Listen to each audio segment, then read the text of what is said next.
Ханилт томгийн дэлгэцэнд өрцөн үед Кагуци бидний туслахаар ирлээ. Өвчин их болон хожуу альч үед эмчилгээний үр дүнтэй. Насан туршид болон 3-аас дээш насны бүх хүүхдэд хэрэглэнэ. Кагуци.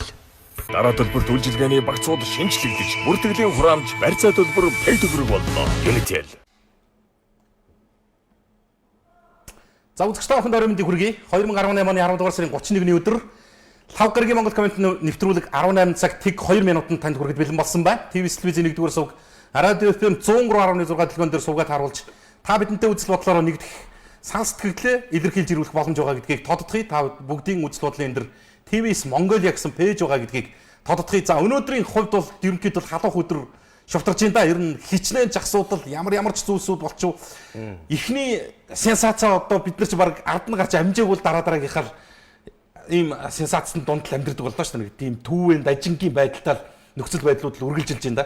За өнөө өглөө үдээс өмнө бол үндсэндээ төрийн ордонд бол Монгол Ардын намын бүлэг бол олон анхаарлын төвдөлд орж яригдлаа. За Монгол Улсын ерөнхийлөгчийн их хурлыг хугацаанаас өмнө өөрсдийн одоо бүрэн эрхийг хэрэгжүүлэх чадамжгүй болсон гэдэг үндслээр тарах ёстой гэдэг ийм байр суурин дээр Монгол Ардын нам хилцэж хуралдаад бас тодорхой чиглэл гаргаж нийтэд танилцуулж байгаа юм шиг байна. Энэ үеэр яригдсан асуудлын жижиг дунд үйлдвэрлэлийг дэмжих сангийн зээлийг зөв бусаар захиран зарцуулсан албан тушаалтнуудад хариуцлах тооцох асуудлыг ярьж за ингээд нэр бүхий эрхэм төрүүчээсээ дүнгиж саяхан нэг 20-30 минутын юм да төрийн ордонд мэдээлэл хийгээд албан тушаалаас өөрийн хүсэлтээр чөлөөлөгдөх ийм өргөдлөө өгж байгаа гэдэг. Ингээд энэ мэдээллүүд араараасаа хөвөрж байна.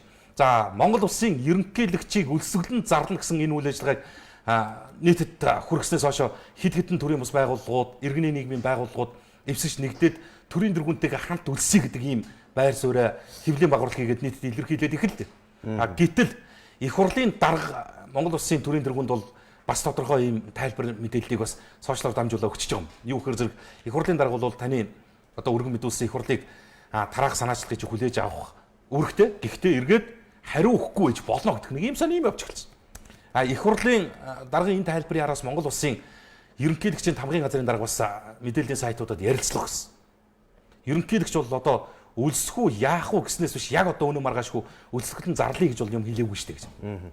Тэгээ ёстол төөрж байна. Энэ улс төрийн нөхцөл байдлын манусыга 3 сая 200 мянган монголчуудыг чирж яваад гөлөг шиг төөрүүлж байгаа шүү. Олон үйл явдал байна. Өөрийгөө хэлээд эхлэе. За. Монгол комментэд нэгдэцгээе. За, Баянгол дүүргийн нөхөрлөлийн гудамж шин замтай болсон мэдээллийг нийтэд дуулгая. За, энэ мэдээллийг би Go.gov цэгийн сайтаас онцолж байгаа. Онцолж байгаа шалтгаан байгаа юм. Юу гэхээр энэ бол төр төсөв татвар төлөгчдийн 5 төгрөгийн оролцоогүйгээр иргэд аж ахуй нэгж байгууллагын өөрсдийнхөө санал санаачлагаар нийгмийн хариуцлагынхаа хүрээнд хийж хэрэгжүүлсэн бүтээн байгуулалтын ажил. Мэдээллийн Go.gov цэгийн дээр Баянгол дүүргийн нөхөрлөлийн гудамж шин зам тавилаа гэсэн гарчигдор байж байгаа материал. Монголд анх удаага 20 гаруй аж ахуй нэгж байгууллагууд нэгдэж иргэд олон нийтийн зорчгод хамгийн төвөгтэй байдаг хүндрэл бэрхшээлтэй байдаг гудамж зам талбайг сонгон авч километр гаруй урттай юм засмалт замыг ашиглалтанд хүлээлгэж өгч байна. Хоёрдугаарт нь Монголд анх удаага замын тууцгүй нээлтийг хийсэн. Тууц хайлтчлаагүй анхны нээлт болсон. Би нэг бас үнэхээр бас энэ манай аж ахуй нэгж байгууллагууд түрүүчээс мундаг болж байгаа юм байна гэдэг үүднээс нь нийтэд дуулгаж байгаа. За энэ дээр байна. Энэ. За энэ.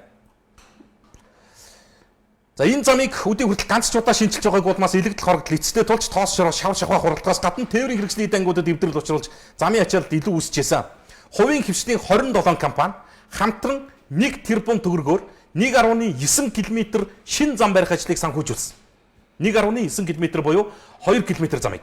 За энэ ажлыг бол нэг корпорац санаачилсан юм байна. 50 гаруй хувийн буюу хагас тэрбум төгрөгийг нь санаачлагч байгууллага нь гаргаад ингээд энэ дээр 27 компани нэгдсэн байна. За Teso, Auto, дөрвөн үлзий, QCM, Улаанбаатар менежмент, Уулас Заамар, Хит Моторс, Гангүүр, Хивхийц, Силпро, Ишгэн Тэрэд, Мөррэ, Өнгөт Төмөр гэдэг ингээд нэр бүхий 27 компани нэгдэж энэ автозамыг ашиглалтанд хүлээлгэж өгч байгаа.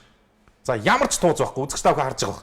Компани бүх төлөөллүүд ирсэн энэ сайхан бүтээн байгуулалтыг Баянгол дүүргийн энэ хорон орчимд амьдарч байгаа иргэдийн нийгмийн ахуйн амьдралыг сайжруулах чиглэлд оруулж байгаа томоохон хөрөнгө оруулалт бүтээн байгуулалтын ажил.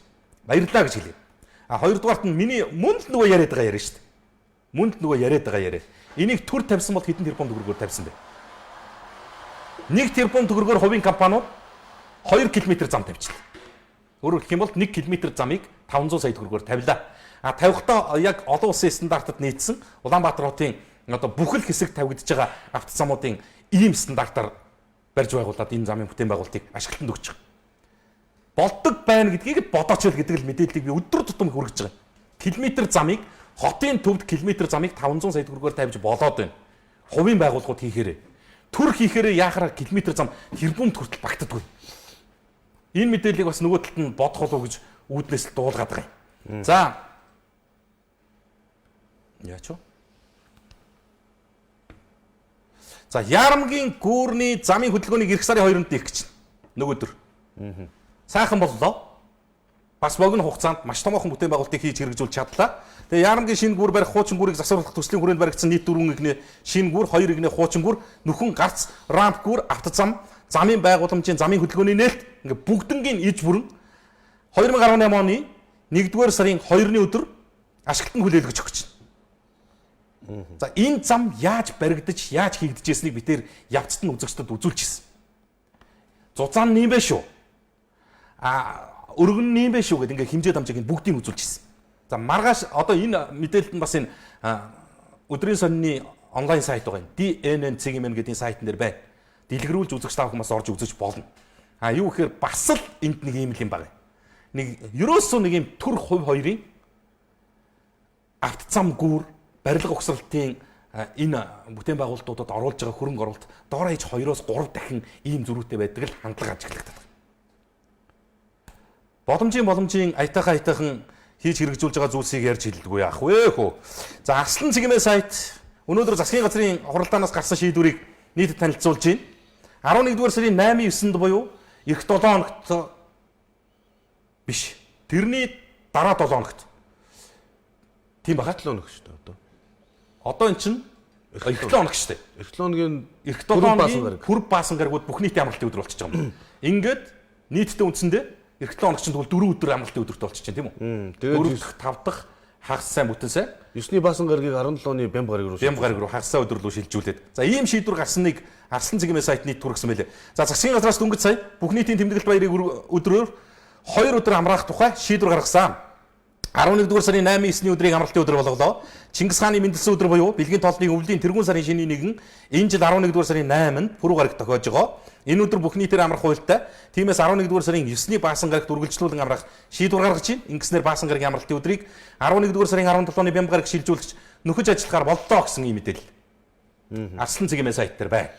За ингээд ийм шийдвэр захирамжууд гоё болж байгаа бүтэж байгаа өнгөтэй өддөг яриул өгч байна уу? Гэрэлтэй сайхан мэдээллийн захим сайтууд бол зөндөг л бичиж нийтэлсэн байна лээ. Асуудал их байна. Өнөөдрийн гол сенсацийг Icon цэгмээ сайт нүүр утсан дээр байршуулсан. Шуурхаа мэдээ гэж тавьсан. Хүнс хөдөө аж ахуй хөнгөн үйлдвэрийн сайд Батзөргийг сайдын албан тушаалаас нь огцруулах улс төрийн шийдвэр гаргасан. Энэ бол өнөөдөр хуралдсан Монгол Ардын намын бүлгээс гарсан шийдвэр. Бүлгийн уралдаанаас ийм шийдвэр гарсан. Гарахдаа энэ шийдвэртэй хамт ямар шийдвэр гарсан гэхээр зэрэг гарын үсэг зурсан ийм эрх олгосон салбарын сайдыг үүрэгт ажилласан чөлөөлөх ёстой гэдэг ийм шийдвэр гаргаад хамтд нь энэ шийдвэрээр их хурлын гишүүд түүний холбогдлолтой иргэд аж ахуйн нэгж байгууллагууд эхнэр хүүхдийн компаниуд авсан зээлээ хугацаанаас өмнө нэн яралтаа эргүүлэн төлж төсвийг хохирлгүй болгох гэсэн ийм шийдвэр гарсан юм. За энэ бол ерөнхий сайдын намын бүлгийн хурал дээр хэлж гаргасан шийдвэр байсан.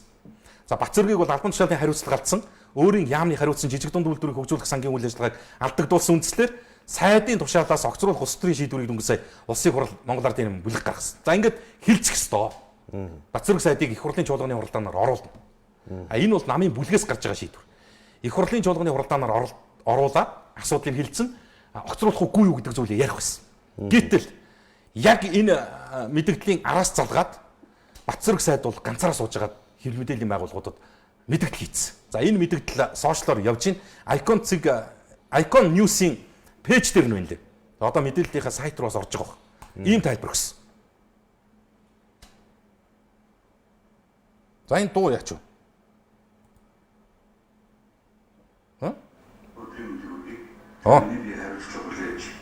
Өөрийн хүслээр хүсэлтэй аж ахуйн хөгжмөн сайдын үүрэгт ажиллаж болох төсөлтэй аль биесээр гаргаснаа хэвлэхэн таамаглаад мэдэгдэж байгаагаа хэлсэн юм аа.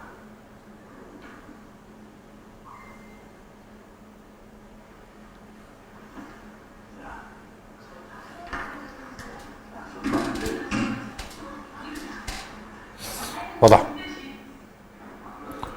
Нөө тагнуулын ерхий газрын мэдээллийг буцагсан мэдээлэл гэдэг. Тэр 30 секундын мэдээллийг л давчлаа штэ. Хэдэн секундын мэдээлэл үү сая? Нэг өгүүлбэр л авсан юм. Нэг 5-аас 6 секундэд л багтаагаад мэдээлэл хийчлээ штэ. За би өөрийн хүсэлтээр хүнс үдэ аж ахуй хөнгөн үйлдвэрийн сайдын албан тушаалаас чөлөөлөх төсөлтэй гаргаж байна.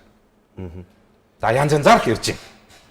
Ингээд энэ жижиг дунд үйлдвэрлэлийг дэмжих сангийн зээл авсан асуудал нэг салбарын сайд ажиллаа өгснөөр дарагдчихж байгаа мó гээл. Нөгөө талд нь их хурл тарах тухай яриа ингээд замхарчж байгаа мó гээл. Нөгөө талд нь их хурлын гишүүн засгийн газрын сайд Бацэрэг бас эр зэрэг гаргалаа. Их хурл засгийн газрын өндөр хариуцлагатай албан тушаалтнуудад байх ёс зүйн одоо шинэ алхам хийлээ. Гээд л одоо янз янзаар явж байна. Дүгнэлтийн бол олон нийтэд л үлдээ чи. Одоо энэ засгийн газар шиг хоёр дахь сайд нь болж байна уу тий? Тэгж байна хоёр дахь сайд. Зам тээврийн сайд бас өөр ёс зүйн хариуцлага хүлээж ийн гэсэн. За одоо энэ хүн бас ёс зүйн хариуцлага хүлээж ийн гэж явж байна. Гэхдээ ингээд одоо тэгээ пүүжэ бусны яах? Зөвхөн албан тушаалаа өгснөөрөө хариуцлага хүлээдэг бол одоо уул нь бүгд л албан тушаалгүй байж ах ёстой л доо.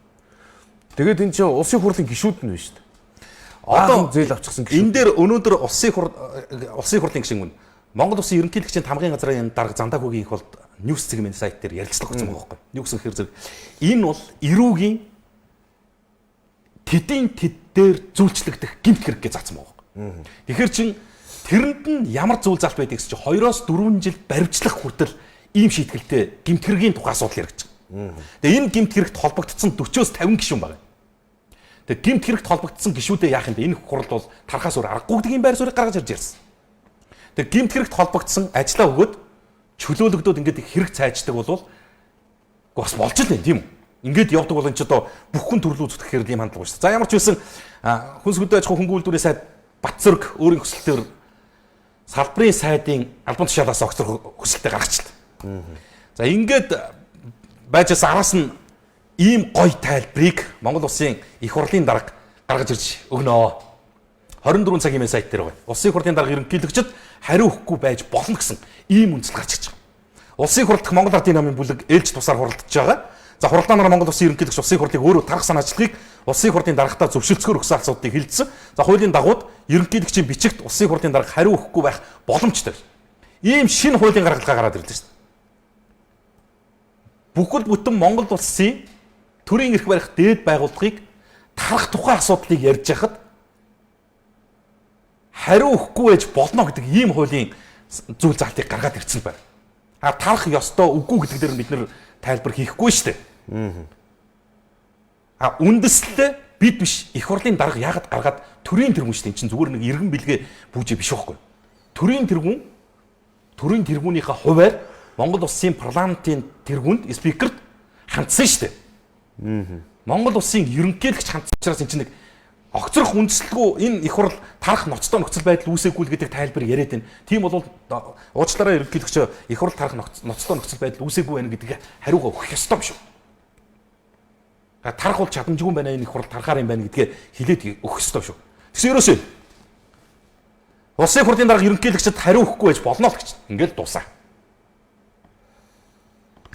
Энэ ерөнхийлөгчийн шийдвэрийг чинь сая Twitter дээр бас харагдаж илээ л дээ. 10,000 орчим хүнтэй санал асуулга Twitter цахим орчинд явуулсан юм байл. 81% нь дэмжиж байна гэж. Улсын хурл өөрөө тарахыг ийм санаачлаг ерөнхийлөгчөөс гаргаж байгаа бол дэмжиж байна гэж. Одоо хинт нэг юм хоёр юм явлаа бүжээ. Гарцаа байхгүй. Улсын хурл тарах санаачлагыг хинээс ч асуусан угаас олон нийт дэмжиж байгаа шүү дээ. Яагаад тэгэхээр зүгээр л одоо энэ жижиг үйлдвэрлэлийг дэмжих сангийн зээлэн дээр яаж энэ улс төр хийж ямар тоглолт болов уу гэдгийг л харалт. Одоо нэг сайдд хариуцлага тооцсон, нөгөө сайд нь өөрийн хүсэл дээр чөлөөлөгдсөн нэртэй ингээл дуусгах юм шүү дээ. Тэгээ бусд нь яах юм? За их л сайн болж авсан зээлээ хугацаанаас өмнө өгөх нэ. А тэгвэл дахиад дараагийн сангуудыг чинь бид нар гаргаж ирээ тавиад байвал яах юм? Одоо ингээд жижиг дунд үйлдвэрлэлийг дэмжих сангийн зээлээ ингээд нэг талд нь гаргачих. Араас нь тариалан эрхлэлийг дэмжих сангийн зээлийг бид нар гаргаад ирээ. Мал хамгаалах сангийн 40 тэрбум төгрөгийн хууль бус зарцуулалтыг дахиад гаргаад ирж болно шүү дээ. Баримт нь байгаа юм чинь. Тэгээ энэ болгоныг хэн нэгэн салбарын сайд ажиллаа өгснөөр нь хаагаад явуудах юм. Яагаад би бүжээ энэ хоёр утгатай болоо явчваа гэдэг зүйлийг ярьж ирэх хэрэг энэ их хурлыг хугацаанаас өмнө тарах ёстой гэдэг иргэд олон нийтийн байр суурин дээр дөрөөлөөд Монгол улсад парламентын засаглал зохихгүй, ерөнхийлөгчийн засаглалтаа болё гэдэг ийм хосмор үндсэндээ имэйлэд мордчихлоо. За ингээд явнаа цаашаа. Icon цэгмээ сайт дээр ардчлалын анхдагчид ерөнхийлөгчийг дэмжиж төрийн тэргүүнийхээ өмнөөс өлсгөлтөн зарлахаа илэрхийлсэн. За энэ мэдээлэл өнөөдөр Монгол Ньюс мэдээллийн төв дээр болсон. Орой бүхэл хэвлэл мэдээллийн байгууллагууд телевиз радиогоор гарах байх. Ямар асуудлыг ярьж байгаа. Бүрэн эрх үүргээ хариуцлагатайгаар гүйцэтгэж чадахгүй байгаа өнөөдрийн улсын хурал тарах ёстой гэсэн Монгол улсын ерөнхийлөгчийн байр суурьтай нэгдэж байна. Улсын хурал болцолгүйгээр тарахыг шаардж байна. Улсын хурлын шийдвэрээс шалтгаалan улсын хурлын даргын зөвлөлийн гишүүдийн тоотойн тэнцүү тийм тооны хүн өлсгөлэн зарлахад бэлтгэнэ. Цаашдаа улсын хурлын гишүүдийн тооноос ч илүү хүн өлсгөлэн зарлах болно гэж. Эхлээд улсын хурлын даргын зөвлөлтөнд тэнцүү тооныг өлсгөлэн зарлана. Цаашдаа улсын хурлын гишүүдийн тоотоо тэнцүү тооны хүмүүс өлсгөлэн зарлана. За энэ их хурлыг бол тартал өлсгөлэн зарлана. За ингээд энийг гэрчилсэн мэдээлэл дараас нь явна. Энэ дөрвөн холбооны эвслээс сонирдуулах гаргачих. Энэ ямар дөрвөн холбоо? Монголын ардчилсан холбоо, ардчилсан социалист хөдөлгөөн, шин дэвшилт холбоо, оюутны холбоо гэсэн энэ байгууллагууд нэгдэж байгаад ингэж байгаа. Гурван зүйл бүхий сонирдуулах гаргачихна. Бид бүрэн эрх үүргээ хариуцлагатайгаар гүйцэтгэж чадахгүй байгаа. Өнөөгийн улсын хурал тарах ёстой гэсэн Монгол улсын ерөнхийлөгчийн байр суурьтай нэгдэж байна. Бид гажуудсан ардчлалын алдааг засах тэмцлийн улсын хурлыг болцолгүй тарахаар эхлүүлж байна. 3. Бид улсын хурлын шийдвэрээс шалтгаалan улсын хурлын даргын зөвлөлийн гишүүдийн цаашид улсын хурл засгийн газрын гишүүдийн тоотоо тэнцүү тооны хүмүүсийг өлсгөлтөн зарлахаа илэрхийлж байна. Ингээд тавьчихна. За ингээд эндээс харахаар ерөнхийлөгчийнхөө байр суурийг ардсан намын дэрэгдэх хөдөлгөөн холбоод бол 100% дэмжиж байгаа шиг харагдаж байгаа. Энэ нь юу гэхээр зэрэг үндсэндээ засаглалтаа өөрчлөлт гэдэг хэлбэрлүүл аваа яваад байгаа шүү дээ. Энэ агуулгын цаанаа. Тэгсэн энэ дээр намын дарга нь байр суурь илэрхийлдэг. Тайлбар өгсөн өнөөдөр. Намын дарга юу гэж ярих вэ гэхээр ийм юм ярьж байгаа. За энэ ард дэлгэцэн дуу орчоод байна. Дуу наашаа ортог бол уг нь болох гэдэг. За ингээд хэвлэлийнх өнөөдөр асуулт асуусан. Ингэж. Ардчилсан намын гишүүд ардмын сонгогдсон хүмүүс байдаг шүү. Тэгэхээр ардчлаас хураад гарах шиг ийм зүйл яхан зөв буруу. Өсвөр ардчлаас хураад. Ямар ардчлаас хураад? Одоо энэ нөгөө 16 гишүүдийг ардмын сонгогдсон гэж үзээд байгаа байхгүй юу? Тэгэхээр зэрэг энийг тараана гэдэг нь өөрөө энэ ардчлаас хурсан зарчим биш үү? Би бодлогын засаглаас хураагүй. Бодлогын засаг байх хэрэгтэй. Би өөрөөр хэлбэл угаасаа дэмждэг. Ерөнхийлөгчийн нөгөө улсын хурлыг тараах гэдэг асуудал хэрэг үүсэлтэй бол та юу гэж бодож байна? Хэрвээ зөвхөн үнэхээр одоо юу гэдгийг шүүх хуулийн байгууллагаар гэмбуруутай тогтоогдсон тэр тухайн хурлын гишүүдээр хариуцлага тооцох гэхээс биш. Яг одоо бүхэл бусад одоо гэмбурууг гишүүдийн асуудыг ялцааж болохгүй шүү дээ. За. Ингэж байгаа. Одоо өөрөөр хэлэх юм бол ерөнхийлөгчийнхөө гаргаж ирж тавьж байгаа саналыг Дэмжихгүй. намын дарга бол дэмжихгүй. Би бол угаасаа эхнээсээ ерөнхийлөгчийн засаглалтыг бол эсэргүүцдэг. Парламентын засаглалтаа дэмждэг. Хоёрдугаарт нь энэ их хурлыг тараахыг санаачилж байгаа ерөнхийлөгчийнхөө санаачлагыг бол дэмжихгүй. Гимбуруутаан тогтоогдвол тэр гишүүдтэй л тухайлсан гишүүдтэй л хариуцлага тооцох асуудал ярина үхээс буруугүй байгаа бусад гишүүдийг хилмигдүүлж болохгүй. Мөрөглөх юм бол парламентыг тараах асуудлыг ардчилсан намын дарга дэмждэг. Ийм сонин нөхцөл байдлууд үүсэж байгаа юм. Тэгээд ингээд ерөнхийлөгчийн өмнөөс дөрвөн ч холбоо өлсгөлэн зарлах ийм мэдгдлээ нийтэд хүргээд ингэсний дараагаар Монгол Улсын ерөнхийлөгчийн тамгын газрын дарга Замдаг хөгийн их бол мэдээллийн сайтуудад ярилцлага өгнө, тодруулга өгнө. Ямар тайлбар өгөх вөхөр ерөнхийлөгч өлсгөлэн зарлана гэж хэлээгүй шүү дээ гэдэг ийм зүйл явж байгаа. Энэ бол яг энэ ярилцлагын сүүлийн өгүүлбэр дээр байгаа. Улсын хурал тарахгүй бол ерөнхийлөгч өлсгөлэн зарлана гэсэн. Үнэхээр өөрөө өлсгөлэн зарлахгүй гэсэн чинь ерөнхийлөгч өнөө маргаашгүй өлсгөлэн зарлах тухай яриаггүй. Надад өөр ямар гарц байна вэ? Өлсгөлэн зарлах юм уу, яах юм гэж хэлснийг өлсгөлэн зарлах гэж байна гэж бичээд байгаа хэвлэл мэдээлэл чинь буруу байна. Аргаа барсан хүний үг болохоос маргааш өлсгөлэн зарлана гэж хэлээгүй шүү. Ерөнхийлөгч өлсгөлэн зарлалтал дэлхийд даяар шившиг болохгүй тулд энэ улсын хурал тарах нь хамгийн зөв гарцаа л гэсэн. Тэгэхээр чин одоо бол ерөнхийлөгч маань өсөхгүй юм шүү. Эндээс харахаар өлсгөлэн зарламааргүй юм шиг юм. Болоо явчих юм. Та нэг ийм мэдээллүүд л өнөөдөр улс төрийн гол халуун сэдвүүд л байна даа хөө. За сэтгэлдлүүдээс гарч байгаа мэдээлэлтэй холбоотой сэтгэлдлүүдийг дуушгүй. За амжилт үсээ ард түмнээ торгож төсөө бүрдүүлж байгаа юм чинь үр зээлийн тэглэж чадна үстэй гэсэн байна. Хаа байсан 2020 он бэ гэсэн. За энэ хол их хурлыг тарааж чадахгүй хүсэгчгүй бас айж байгаа гэсэн байна. Монголчууд ч мөн нөө их доромжлуулах юм да. Улсын хурал тарах нь зөвөө дэмжнэ гэсэн байна. Улсын хурал тараад эдсэн ууснаа шингээ гэсэн байна. Холбоотын саналыг дэмжиж байна. Ерөнхийлөгч ямар ч ирэхгүй юм бэ штэ. Өөрөөсөө тарахгүй юм бол жижиг дунд үйлдвэрийн зээл өөрдөж явсан гишүүдийг огцруул ямар нэгэн байдлаар хамааралтай бүгдийг нь огцруулаач ээ гэж байна. Сэргэлэнгийн баасан дээр Батзөрг халтарчихсан юм биш үү гэсэн байна. За ми овогт судалтаа яасан хайртай вэ гэсэн байна. Уурхаагаар нь устгах юмсан гэсэн байна. Наад гишүүдээ тараагач айл гэж их хурлыг тарааж болно. Эдсэн уснаа хизээ төлөх вэ? Хариуцлага яаж тооцох вэ гэсэн байна. За Эрдэнэ болмоор юм даа л гэсэн байна. Ерөнхийлөгч эв нэгдлийг илэрхийлэгч байхаа болчихсон уу? Ерөнхийлөгчөө дэмжнэ гэсэн байна. Тэр тэтгэвэр 300 мянгаар яаж тэтгэврийн 300 мянгаар яаж амьдрах вэ? Имээч авч хүрэхгүй байна.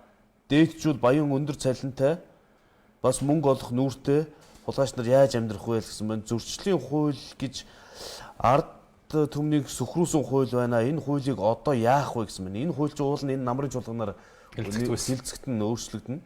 Тэгээ одоо хизээнд хилцэгдэх иймэрхүү асуудлууд бас зөндөө орж ирдэг шин. За Батзөрг баян хүн ажлаас халагдлаа гэж яад юм бэ? Жирийн ардуудыг хэдэн 10 мянгаар нь годомжинд гаргаад хайдаг штэ гэсэн байна.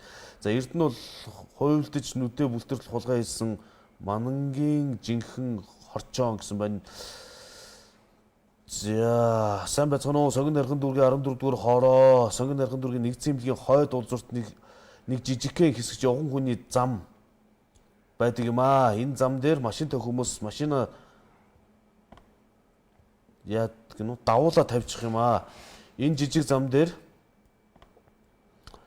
сургууль цэцэрлэг рүү явдаг хүүхдүүд өглөө оройд нь байнга явдаг юм аа. Цаахан талд нь цагдын газар байдаг мөртлөө ерөөсөө арга хэмжээ авахгүй юм аа. Энэ зам маш аюултай зам болоод байна. Хүүхдүүд машин замаар явж байна шүү дээ л гэсэн мэн. Жогооны зам дээр гаргаад тавьчих юм шүү дээ машинуудаа. За зарлан гээгүй штэ. Буруу ойлгоод байх юм аа гэсэн байна. За Баттулга үлсгэлэнгөө зарлуул зүгээр штэ. Үлсгэлэн зарлахгүй л гэсэн л дээ. Энэ 76 ёстой энд хинт ч хэрэггүй, эрлэгт ч хэрэггүй хар хогнож юмаа л гэсэн байна. За Монгол Ардын намын эрх баригч улсын их хурлын дарга гишүүд дараагийн 2020 оны сонгуульд хүртэл ширэн нүүрлэхээр шийдсэн юм уу цайчжээ л гэсэн байна шүү. За зээнх бол үнэн битсэн байна штэ. Та нар цензургүй яриаг дахиад сонсооч айл гэсэн байна. Хөх Монгол хөдөлгөөн юу ч гээгүй штэ. Яриаг сайн сонс ажигл гэсэн байна. Сайн уу хоёроо ажлын амжилт үсэе өргөж дэмждэг шүү. За их хүтний утааны үе буюу 12 дугаар сарын 20-оос 2 дугаар сарын 1 хүртэл амрааж өгнө үү гэсэн комент маань биелэлээ олж байна. Дэмцэнд баярлаа гэсэн байна. Тийм үү? Мэдгүй энэ одоо наадах экструлчаас явуулна шүү. Маш олон иргэд асууж байгаа мэдээлэл байгаа шүү наачаа. Бүх шатанд нь хариуцлага тооцох нэгэн зөв огсрох нь яг вэ хуулийн хариуцлага тооцох ёстой. Хайлаастад амьдран суугаа жулмаада төрсөн өдрийн минь төргийа гинүү. За улс төрийн томилгоогоор томилогдсон бүх салбар бүх төвшин бүх байгууллагын дарга нар төрөөс тэр бүмтэн болдог. Төрөөс нэг мөнгө хусгад амьдралгүй болгодог тогтолцоог за энэ ингээ дээшээ ингээ явуулчлаа. За одоо энд нэг ийм асуудал байна бүжээ. Ямар зүйл үү гэхээр за төрийн өндөр албан тушаал хашиж байгаа улсуудад бол үгүй ядаж албан тушаалын асуудалтай хариуцлага тооцож болж штэ. За их хурлын гишүүд ингээд ширэн нүрлээд явлаач гэсэн 20 онд бас бидэнд туслах дүн тавьчих боломж байна тийм үү? Одоо энэ сонгуулийн хууль мөлөө завааруулчихгүй болвол жижиг гэдэг нэрээр маш олон тэрбум төгрөгийн ийм баггүйтэй зээлийг жижиг дунд үйлдвэрлэлийг дэмжих сангаас авцсан томоохон корпорацуудыг яах юм бэ? Их хурлын гишүүн биш, засгийн газрын сайд биш. Одоо энэ завших юм уу? Жижиг дунд үйлдвэрлэлийг дэмжих сангаас авсан гишүүдийн мөнгө бол дунджаар 950 сая төгрөг. Амар мөнгө л дөө. Гэхдээ бизнесийн байгууллагууд ч 10 тэрбумыг авчаад байна шүү дээ. 10 их хурлын гишүүнтэй тэнцэх хэмжээний мөнгийг авсан нэг компани байна шүү дээ. Би энийг юусоо ойлгохгүй. Бүх юм угаасаа Монголд хуульгүй явж шүү найзуудаа. Яг шудраг хэлээ. Монголд бол үнэхээр дүрм журмын дагуу явж байгаа юу ч алга. Тэр дүрм журм хаана байдгүй гэхээр зэрэг дундаж ба түүнээс доош орлоготой нийгмийн эмзэг хэсэг дээр л хууль хамгийн хатуу чанга хурж үйлчилж байгаа. Өөр ийм заллин, ийм луувар битгийг л 100 мянга, 10 мянган төгрөгийн заллин луувар хид хідэн жилийн ял шийтгэл оноогоод нарсан давиачаад хиднээр нь авиж хорцсон тохиолдлууд байж байгаа. 5 компаниараа 10 тэрбум төгрөг зээлсэн. Одоо жишээ нь бизнесийн байгууллагуудыг нэрлэж эхэлж шít. Их хурлын гишүүд одоо баг бүгд тодорхой болцсон. Засгийн газрын сайдууд түрүүчээс ажиллаа өгöd эхэлт. Энэ хараа. Ийм мөнгө авсан ямар ч гишүүн, ямар ч сайд байхгүй шít. Би тэднийг өмөрж байгаа юм шүү. Үзэгчд буруу ойлгохгүй. Гэхдээ энэ дээр яах юм бэ гэдгийг л яриад байгаа. 5 компаниараа 10 тэрбум төгрөг зээлсэн Бат Эрдэнэ жижиг дунд бизнес эрхлэгч мөн үү гэж. Гэхдээ энэ муу юм уу? Alta Construction одоо жижиг бизнес үү? Энэнтэй яаж эсгийн оловчны үйлдвэр өрсөлдөх юм бэ? Яаж энийг нэг зиндаанд тавьж байгаа юм? Тэгээд бүр нэгийг биш 5-ыг 2016 онд жижиг дунд үйлдвэрлэлийг хөгжүүлэх сангаас зээл авсан бизнес эрхлэгчдийн дундаас 5 компани анхаарал татна. Тэдгээр 5 компани тавуулаа Alta Group-ийн Бат Эрдэнэтэй холбоотой компани байгаад албаны их сурвалж мэдээлэлтэй гэж. Арслан цэг MN гэд мэдээллийн сайт энийг их сурвалжтай тавьж байгаа шүү. 2016 онд жижиг дунд үйлдвэрлэлийг хөгжүүлэх сангаас Төгшим компани 2 тэрбум, Korean Sun компани 2 тэрбум, Blue Sky Star компани 2 тэрбум, Ariel Crown компани 2 тэрбум, Pure Lake компани 2 тэрбумын зээл авсан байна. Гэтэл эдгээр 5 компани хамаарлыг судалгаад энэ үз. Төгшим компани үүсгэн байгуулагчд болох Уран чимэг мягмар сүрнаар нь Alta Construction-д ажилладаг. Korean Sun компани үүсгэн байгуулагч Баттулгын Alta Group-ийн групп компанид ажилладаг. Blue Sky Star компани үүсгэн байгуулагч Баяр маань Alta Construction компани санхүүгийн менежер. Ariel компани үүсгэн байгуулагч Наран чимэг нь Alta Construction компани захирал Бат Эрдэнэ эхнэр. Тэгээ Pure Lake Alta Construction компани захирал Бат Эрдэнэ болон Солонгор 16 оны 11 сард үүсгэн байгуулсан. Энийг ингээд хамааралгүй гэдэг. Төрсөн аваад эхнэр нь 2 тэрбум төгрөгийг жижиг дунд үйлдвэрлэлийг хөгжүүлэх сангаас авцсан байхад энэ надад хамааралгүй гэдэг ийм нотлохоо яриад явуудахыг л ойлгохгүй. Энэ жинхэнэ самарсан байгаа юм. Үнэхээр наригжээ, жирэгжээ гэдгийг ийм жишээнүүд олон харуулна. Маргааш хидэн Бат Эрдэнүүд гарч ирнэ. Нөгөөдөр дахиад энэ Бат Эрдэнүүд үргэлжлэнэ. Зөвөр өнөөдөр Alta Construction гэж маргааш ямар construction хинүүд байхыг би мэдэхгүй. Яг ийм Бат Эрдэнүүд бол олон гарч ирэх байхгүй. Тэгээ энийг яах юм бэ гэдэг зүйлийг би асууж байна. Энэ хууль хяналтын байгууллага одоо энэ гэсэн аягүй сайн юм болсон. Их хурлын гишүүд жижиг дунд үйлдвэрлэлээс зээл авсан асуудлыг прокурор хянаад авилгатай тэмцэх газарт өгж байгаа гэсэн чинь Монгол улсын ерөнхий прокурор нь өөрөө хин гэж хүн байлаа? Прокурорын орлогч энэ үү? Тий. Айкон дээр бас ерөнхий прокурорын орлогч Амгаланбаатар 2 жил дараалан жижиг дунд үйлдвэрийн хөгжлийн сангаас зээл авсан. Жил дараалан авсан байгаа. 15 16 онд. Тэгээ энэ хүн одоо шалгах гэж байгаа байхгүй юу? Асуудлыг нь. Асуудлыг. За хүрөөдөр. Яагаад та нар жижиг дунд үйлдвэрлэлийн сангаас зээл авдаг гинэ? Би өөртөө арай гэж 2 жил авч яахт гэж одоо эндээс одоо бид нар ямар шударгаар өгүүлэх вэ? Тэгээд энэ тэгээд Ийдгийн байл л да. Шүүлтийн хувьд Монгол Улсын ерөнхий прокурор төрийн хууль заазын шадар зөвлөх Амгаланбаатар 100% эзэмшиж цас согод компани 2017-18 онд 2 жил дараалан за ингээд баримтаар нотлолоо. Одоо баримтууд нь байж шүү.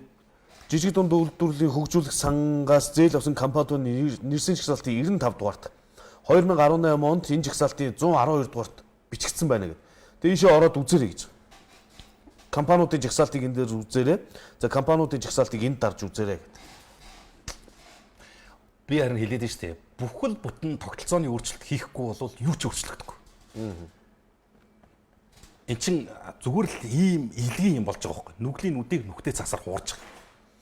За гişүүдэд хариуцлага тооцох чи. Шалгах гэж. Шалгалтын дүнг би өстө ванга шиг хэлэв. Хамааралгүй байж л гэдэг хариу гарна шүү дээ. Парламентаа хамгаалж үлдэн шүү дээ ингэж. Тэгээ шалгах гэж байгаа байгууллага нь энэ байгууллагыг удирдах байгаа улсууд нь энэ. Шүүх прокурор бүх төвшөнд ийм машин заваа болчихлоо шүү дээ. Жижиг дунд үйлдвэрлэлийн зээлээ яайдэ гэж яхад өнөөдөр амар том ноцтой асуудал босч ирлээ шүү дээ. Арилжааны томоохон банк үнэлгээ нь хүрэхгүй уурхайг барьцаалаад Монгол Улсын хөгжлийн банкнаас 60 сая доллар зээлц асуудал гарч ирж байна. Энэ хараа. Энэ сэрүүлэг цэгийн сайт дээр байна. Би энэ нийтлэлийг үзэгч та бүхний бүр заавал зорж орж үзээрэй гэж хэлж байгаа. Энэ Голомт банк. Манай одоо томоохон арилжааны банкнуудын нэг. Голомт банк хөгжлийн банкнаас 60 сая долларыг сангийн сайтын гарын үсгээр авсан уу? Ийм гарчигтай нийтлэл сэрүүлэг цэгийн дээр гарч ирсэн. Энэ. Монголын урдаа барьдаг томоохон банк болох Голомт банк хөгжлийн банкнаас 60 сая долларын зээл авсан тухай мэдээлэл сошиал орчинд тархууллаа. За Төв аймгийн нутаг дэвсгэрт байрлах бөөрөлжүүд төслөө хөгжлийн банкнд 60 сая долларт барьцаал тавьсан гинэ. 60 сая доллар. Энэ хэдэн тэрбум юм бэ? 140-50 тэрбум төгрөг байгаа байхгүй. Ийм мөнгөнд барьцаал тавьчихсан. За тэгтэл энэ дээр уудуурхай эдийн засаг судлаач Наранбаатар Твиттер хуудасаараа энэ тайланг хэлж байгаа. Голомт банк бөөрөлжүүдийн урхаа гээд огт мэдгүй нэг урхааг 60 сая доллар тавиад хөгжлийн банкнаас зээл авчлаа штэ. Тэгэхэд Монгол улсыг одоо өнөөдөр галтаа голомттой байлгаж байгаа Багнуурын урхаа 35 тэрбумын үнэлгээтэй. 35 тэрбум нь юу вэ? 20 сая доллар хүрэхгүй. 15 сая доллар ч хүрэхгүй юм байна штэ. Ийм үнэлгээтэй. Шивэ овоо 27 тэрбумын үнэлгээтэй. Өөрөөр хэлэх юм бол 10 сая үнэлгээтэй. Шивэ овоо Багнуур хоёр нийлээд энэ бөөрөлжүүд гэдэг хөгжлийн банкнд тавьсан ордынх нь талд хүрдэг вэ. Тэгээ ингэдэг юм байна л. Ингэж ажилт юм. Харин Голомт банк бол эрчим хүчний нүүрсний орд бөөрөлжүүдийг 60 сая доллараар буюу 165 тэрбум төгрөгөөр хөгжлийн банкнд барьцаалж зээл авсан бол эрүүгийн гэмт хэрэг зарах хүнээс 20 дахин их байна. 20 дахин их байна шүү дээ. Энэ хоёр уурхаа нийлээд Багнуур Шивэ овоо нийлээд нөгөө бөөрөлжүүд гэдэг ордынх нь чи юу 3-1-т нь хүрэхгүй байгаа юм шүү дээ. Ямар нэгэн тайлбар өгнө гэдэг ингээд сангийн сайтад асуугаад байгаа юм. Хизээ тавьсан ямар зүйлийг гэдэг нь тэгээ баримттай гарч ирэх баг. Арилжааны 5 банк өөрийн хөрөнгийн дутагдлалд орсон талаар мэдээлэл өнгөрсөн 101 хэсэг шуугаад авсан. Банкуудын хөрөнгийн дутагдлыг хаахын тулд татвар төлөгчдийн мөнгнөөс 511 тэрбум төгрөгийг 19 оны 1-р сарын 1-ээс хөр усын хаалттай нууц горимоор хуралдсан. 511 тэрбум төгрөг. Банкуудыг дижээж штэ. За, арилжааны 5 банк өөрийн хөрөнгийн дутагдал буюу харилцагчийн мөнгийг эрсдэлд оруулсан бол тэр өрийг иргэдийн татварын мөнгөөр шийдэх нь зөв. Өөрийн хөрөнгийн дутагдалд орсон банкуудын тонд Голомт банк гэж багтаж байхыг үгүйсэхгүй юм аа гэдэг. Ийм баримт. Сэрүүлэгч цэг юм гэдэг мэдээллийн сайт дээр гарсан. Өнөөдрийнхөө дуулыг яа гэхтэл үргэлжлээд ийм сенсацууд ноцтой мэдээлэлүүд гарч ирээд байна. Ярихгүй байж болохгүй нэг үнэндээ. Хоёрдугаарт нь эндээс би бүгд нэг юм ойлгохгүй. Яагаад арилжааны банкуд алдагдалд ороод өөрийн хөрөнгө нь хүрхээ байгаад төр засгаас хагас их найд төгрөгөөр дэмжүүлдэг юм бэ? Зүгээр л ингээд харт болгонд би чинь эдийн засгийн мэдлэг байхгүй учраас шууд хэлж байгаа юм. Банк алдагдaltaй ажиллаад байна гэдэг ойлголтыг би яагаад ч юусоо ойлгодгүй. Яагаад арилжааны банк алдаг? ATM-ээр үйлчлүүлэхэд л дор хаяж шимтэн 50 төгрөг. Мобайл банк ашиглахад байнгын татаас. Байнгын Өөр банкны ATM орохдоо 500. Зээл авахаар нэг татаас. хувийн шимтгэл. Би харин бүр гайхаад байгаа Сул шүү. мөнгө бол зөндөө болж байгаа. Монголд банк ашигладаг юм бол өөр юу ашигладаг юм? Энд чи иргэд Ашиггүй бичээд бичээд байгаа тэр банкнууд чинь банкнуудын захирлууд чинь тасраад амар л юм энэ ч баг зүгээр уурхаа ус тижээдэг уурхаа 49% удалд авчиж шээ. Гэхдээ бүр гайхалтай сони юмнууд бүр толгоонд багтахгүй нэг юм бүр итгэхээр яамаар юм. За гэтэл Монгол банкны ерөнхийлөгч Баяр Цайхад чинь нөгөө жижиг дунд үйлдвэрийн хөгжлийн сангаас зээл авчихсан байна. За наач яриаггүй гэлгүй. За энэ ингээд айкон дээр гараад ирсэн байна. За энэ айкон бол энэ жижиг дундын зээлийг үнэндээ савж гин дөө. За энэ чи ороо. Тамгийн газрын дарга инх бол жиргсэн байна л дөөс. За гэж жиргсэн. За тэгсэн чинь энэ яасан шинэ баримтууд задлж эхэллээ. Монгол банкны ерөнхийлөгч Баяр Цайхан зээл авсан тодорхой боллоо. За наач баримтыг дараад гаргадаг хүн. За энэ айкон энэ холбоос сая руу норё. Компанийн нэр ус юм байна уу? Энд чи бас сүүлийн үеийн төв банкыг тойрсон бас нэлээд их улс төр бас яваад байгаа шүү дээ. За яасан бэ гэхээр шүүлтээр хамгийн түрүүнд гарч ирсэн хүний нэр бол Монгол банкны ерөнхийлөгч хийж байгаа Надмидийн Баяр Цайхан юм аа. Тэр хамгийн сүүлд бүгсэн хөрөнгө оруулалтын мэдүүлэгтээ харьхраа эвгэс за сан GPM, APO, BDSEC Эрдэнэс тавталгаа гэсэн 7 компанид хувь эзэмшдэг тухайга бичсэн бөгөөд түүний хувь эзэмшдэг GPM 2017 онд жижиг дунд үйлдвэрлэлийн хөгжлийн сангаас зээл авсан компаниудын жагсаалтад дурааж байх юм аа л гэж. За явуулаа тэр. Тийм байгам. Энэ вэ? Тэр үн тий. 108 дээр GPM 2017 онд авсан. Сүүл наач одоо энэ жижиг дундаас зээл аваагүй хүн байга. Чип дээр л үлдсэн юм шүү. Хөрөнгө оруулалтын мэдүүлэг нь бол ингэж гарч ирж байгаа юм байна л да. За GPM компани 15, 16, 17 онд хөрөнгө оруулалтын мэдүүлэг дээр биччихсэн. Хэдэн хувь эзэмшдэг гэж биччихсэн бэ? Амар жижиг гин. 10,000 ширхэг хөвцөө гинэ. Тэгэл одоо 100% л байдгүй бодвол. За ингээд гарч ирж байна да гарч ирж байна. За тэгтэл манай төрийн тэргүүнүүд түрүү чинь бас дуугараад өнгөрөх өдөр Монгол Улсын ерөнхийлөгч асан нацгийн багванд бол Монгол Улсын ерөнхийлөгч Халтмаагийн Баттулгын гаргаж ирсэн саналд бол тайлбар өгсөн. Энэ бол төрийн тэргүүнийхээ хувьд ийм санал гаргах эрхтэй. Эрхийнхаа дагуу ийм сандыг их хурлын дарагт өгч байгаа юм байна. Түүнээс өнөөдрийн парламент бол тархаар хэмжээний хүндэрсэн нөхцөл байдал үүсээгүй гэж ерөнхийлөгч нацгийн багванд хэлсэн нэг ерөнхийлөгч. Нөгөө ерөнхийлөгч маань болохоор зэрэг үндсэндээ өөрсдийнхөө охид эмэгтэйчүүдийг хамгаалаад дууссан шүү. Одоо өөр улсын охид хүүхнүүдийн төлөө санааж авч яваа. Монгол Улсын ерөнхийлөгч асан захиагийн элбэгд орж Пакистан эмэгтэйчүүдийн эрхийн төлөө тэмцдэг ийм тэмцэгч болж байгаа. Манад одоо энийг тэгээд бүр инээж ярих юм уйлж ярих юм бол болчлоо. Манад одоо энэ хүүхд эмэгтэйчүүдийн эсрэг үлдэгдэж байгаа гэмт хэрэг байхгүй болцсон юм уу? Эмэгтэйчүүдийн эрх ашиг зөрчигдөж байгаа асуудал байхгүй болцсон юм уу? Дам баримт яриад давэж чадна штэ. Муухай л болохоос. Байнгын тоо хилээд иж чадна штэ. Монгол улсад гэр бүл салалт 5 өрх тутамд нэг байна. 5 өрх тутмын нэг нь гэр бүлээ цуцлуулж байна. Нийслэл Улаанбаатар хотод чинээр гэр бүл болсон айл өрхүүдийн 3 өрх тутмын нэг нь салж байна. Салсан гэр бүлийн болгоны чин ардал дээр үрээ тэрсэн өрх толгойлсон ээж үлдэж байгаа. Ихэнхдээ аав болвол ая замаа олоо явчих. Энэ эмэгтэйчүүдэд зөрчигдсөн эрх байхгүй мó. Он гарснаас хойш бага насны хүүхэд хүчирхийлүүлсэн тоо тохиолдол 59 бол. Хамгийн сүүлд 13 настай хүүхэд 13 настай охин хойд эцэгтэй хүчирхийлүүлээд бие давхруулсан жирэмсэн болсон бидэл манай телевизээр гарлаа. Монголын охид эмэгтэйчүүдийн төлөө дуугарж байгаа яг үнийг хэлэхэд ойлгохтой нохоож алга. Тэгээ ийм муухай байна гэдгийг би хүрс ойлгохгүй. Нэгэн цагийн төрийн тэргүүн шүү дээ. 2 удаа сонгогдсон 8 жил төр өдөрцөн. Тэн тулгымцсан асуудал байдаг л байх. Адилхан л одоо хүний хүүхнүүд ялгаа юу байх уу гэж яваа байлгүй. Гэхдээ өөрийнх чинь энэс дээр гарсан уу гэдэг дүгнэлт өгөөч л гэж хэлэх гээд байгаа байхгүй. За үнэндээ өөр хурж байна гэсэн байна. Наад багвандын бэр жижиг дунд үйлдвэрлэлийн сангийн захирал байсан шүү дээ л гэсэн байна. 76-ыг зайлуулаач ерөнхийлөгчийн засаглалтай болёо гэсэн байна. Багванд өөрөө идээд эхэлсэн болохоор аргагүй шүү дээ. За наад бол чинь яах вэ? Баян онгорын баа цагаан сумын говийн ганц нур бөөн цагаан ширэхэд хүрлээ. За Пүүжэчийн нутгийн хүүхэд ерөнхийлөгч Баттулга Зандан шатар та нар анхааралтай аваач. Хятадын компани ирээд газрын тоос боловсруулах гээд кемп байгуулж гад байна л гэсэн байна. Миниманд чи ямар амар том хүмүүстэй харьцуулж байгаа юу? Тасраа явчихгүй юм чи. Энэ Зандан шатар гişүнч бүр яг баазааганых шүү дээ өөрөө. Тий, баазааганых шүү дээ. Тэгээд тэнд баазаагаан говийн ганц нуур гэдэг энэ бөө цагаан нуур маш том байгаль экологийн том нуур л да. Тэгээд энэ нуур чинь одоо ширгэлээл Мөн ч их яригдж байгаа тий. мөн ч Ерөнхийлөгчөөс байдрын гол ерөнхийлөгчөөс өмнө хүртэл бас ингээд нэг компани очиж суудсан. Бүр тэр чинь бүр мөнгө ус хэрэгэлсэн юм билээ шүү дээ. Цянит хэрэгэлсэн юм билээ шүү дээ. Тэгээ хордцсон иргэдэн хүм мал нь ингээд гэрчтэйгээ байж тэгээд төрийн тэргүүн төрсөн сумаа өөдөнд хамгаалж чадахгүй бол тэгээд төр улсууд тэгээд эзэн юу гэдэг вэ дээ.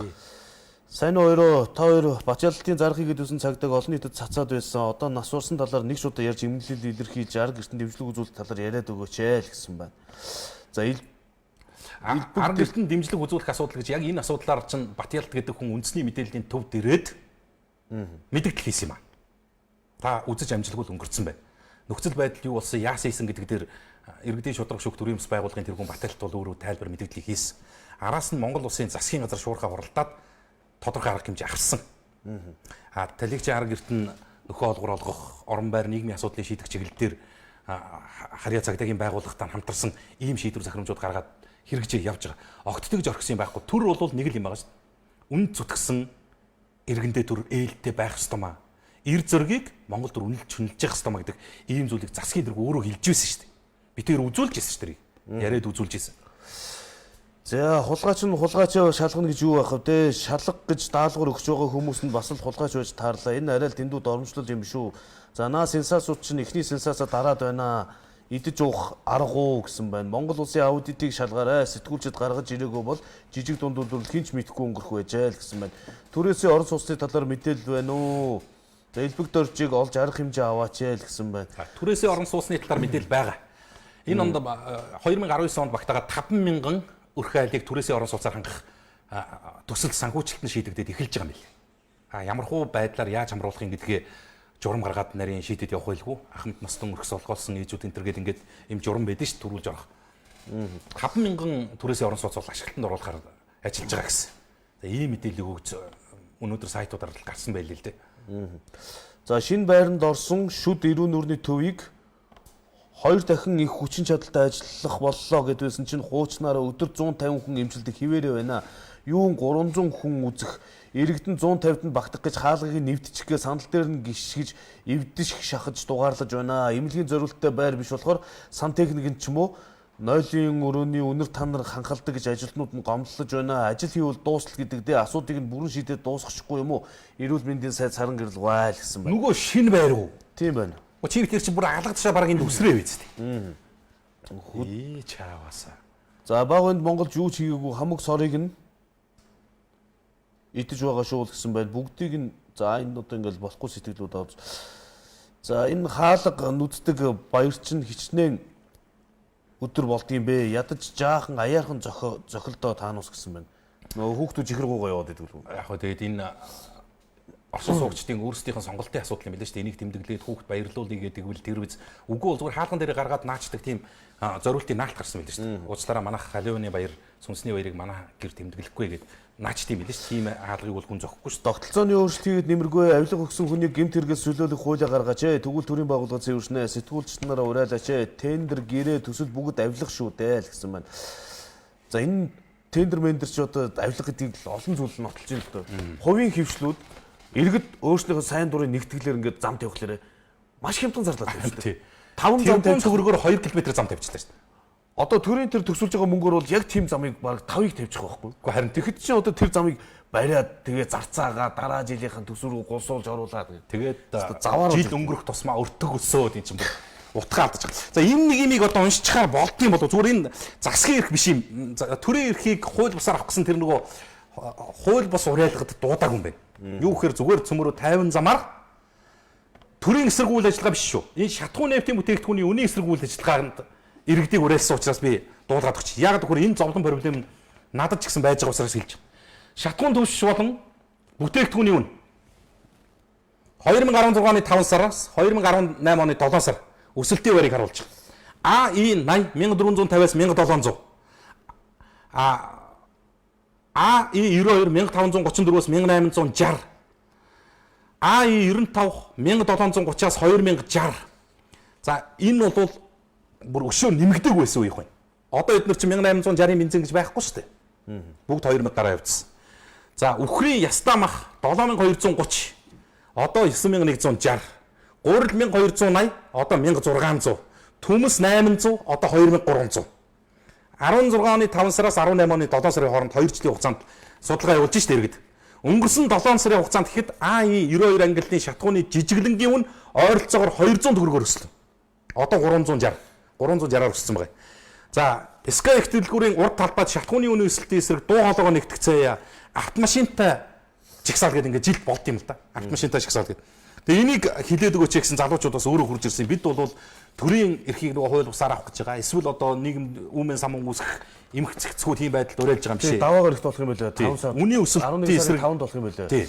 Гол нь зөвшөөрлөө бас авсан гэж хэлээ. Авсан нь. Өгсөн гэж Оо хэлээ. за. Sky их дэлгүүрийн уртлаас Тэгвэл болох юм биш тий. өглөө 9 цагаас 7 цагаас 11 цаг хүртэл гэсэн шүү. За, ийм автомашинтай жагсаалт залуучуудыг уриалж бас үзэл бодол сан сэтгэлээ энэ төр зэсэгт уламжлая гэсэн хэсэг залуучууд бас хандсан байлээ. За, энэ бас нэг иргэн ийм дом үлдээгээд нэг судлаач хүн явсан юм аа. Орос түрэг эрдэмтдийн төвөр гэсэн монголчуудын түүх гэдэг. Оросууд Монголын түүхийг говьлцсан. Монголын түүхийг энэ Оросууд бас энэ түүхийн номондоо говьлж бичсэн шүүмж юм шиг. Монголчууд түргээс гаралтай. Түүний нэг салаа салбар байсан тухай Ираны түүхч Рашид ад-Дин 14-р зууны ихвээр бичиж дэлхийгээр нэг цацсан билээ. Рашид ад-Дин эрт үед түрэг монголчууд дорн зүгээс үүссэн гарч өнөөгийн Монгол нутагт суурьшсан гэжээ. За ингээл энэ бол худлаа. 1-р Батийн 183 дугаар талд хуучин чулуун зэвсгийн дээд шашны хүмүүс бол нэгэнт нилээд боловсролын хил соёлтой байсан боловч Монгол түрэг манж мунгус зэрэг хилний ялгаа хараахан гараагүй анхны үед хуучин Азийн хилтэй байж дараа нь Урал алтай хилтэй болж нилээд хожим үед Алтай язгуурын Монгол түрэг манж тунгас хил Монгол түрэг манж тунгас угсаатны овг аймагуд тус ялгаран салж ирсэн байна гэж айлцсан. Тэгээд ингээд энэ бол буруу юм аа ийм хэвлэлийг бас орчуулж худалдаанд гаргаж олон нийтэд бити хүргээч гэсэн ийм иргэний санаачлага байлээ л дээ. Тэгээд хаант Оросын бодоод хуучин зөвлөлт засгийн үеийн шинжлэх ухааны академийн түүхчид, Оросын алдарт түүхч, хятад судлаач, Оросын шинжлэх ухааны академич ийм хүмүүс гэж 100 жилийн ойг тохиолдуулаад засварлах нэрээр доторх утга агуулгыг өөрчлөлтөн бичсэн. Хүннүү угсаатны дунд түргүүдийг чихэн оруулах замаар эртний монголчуудын самарч ихэлсэн байдаг болохыг нээж харуулснараа миний ном дээрх нэртэй болсон билээ гэж. Тэгээд товч тайлбар бичсэн Эренгийн цэгмэл гэдэг хүн ийм номтой гуйлдсан бэл. За түрээсийн байрны хөтөлбөрт Монгол Ардын намынхан өөрсдийнхөө намынхандаа байрын гэрээ өгöd байна. Урьдчилгаа 20 саяг авцсан. Энийг судлаад өгөөч гэсэн байна. Баяр цог цайхан бэлэг баяр гурын хэрэг юу болсон бэ? Сануулж байна л гэсэн байна. Одоо тэрийг ярих ухаантай хүн байхгүй байна. Хулгайч шалахгүй харагдандаа л гэсэн байна. Монголчуудын амьдрал улмалд ордож байна. Энэ байдлаараа Монгол улс гэж байхгүй болох нэ. За хилмигдүүлэлтийн нөхөн олгорын тухай мэдээ байна уу хүүжээ гэсэн байна. За энэ хилмигдүүлэлтийн нөхөн олгорын талаар бид нар бас судалж асууя.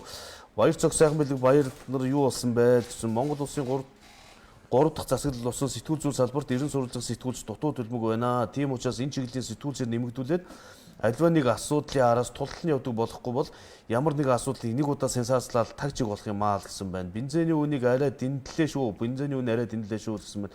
Сайн уу хоёроо ажлын амжилт хүсье. Үргэлж дэмждэг шүү. Их хүүтний синигээр ингэж мэдээлсэн л гэсэн бил. Биелээ болж байна. Тэр сурагчдын амрах асуудалчууд шийдэгдэж явцсан юм. Харин би одоо огт ямар ч сошиалт ч тийм мэдээлэл алга. За загвар өмсгч охины талаарх мэдээлэл байна уу? Үнэн зөв. Одоо энэ хууль хүчнийхэн байгууллагаар шалгагдаад явж байгаа хөө. За энэ Улаанбаатар юу гэнэ вэ?